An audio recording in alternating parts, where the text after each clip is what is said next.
Hi friends, welcome back to my channel. Simple and குயிக்காக ரெண்டு ingredients வச்சு fish fry எப்படி செய்கிறதுன்னு பார்த்துடலாமா?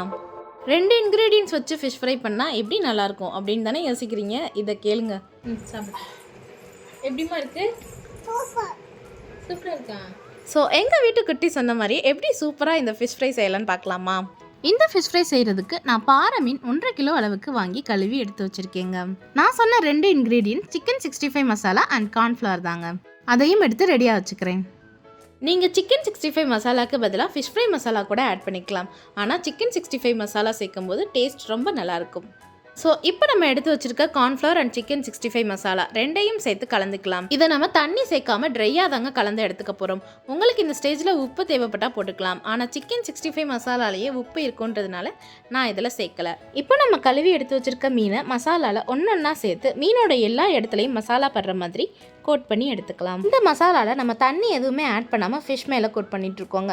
ஏன்னா அப்போ தான் நம்ம ஃபிஷ் ஃப்ரை பண்ணி எடுக்கும்போது மசாலா எதுவுமே உதிராமல் நமக்கு கிடைக்கும். இப்போ நம்ம எடுத்து வச்சிருக்க எல்லா மீனையுமே இதே மாதிரி மசாலாவில் கோட் பண்ணி எடுத்துக்கலாம்.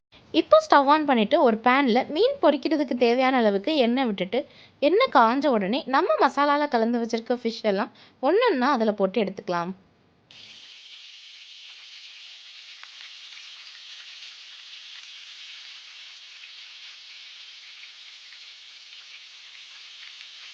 ரெண்டு சைடும் மீன் வேகிற மாதிரி நல்லா திருப்பி விட்டுக்கலாங்க.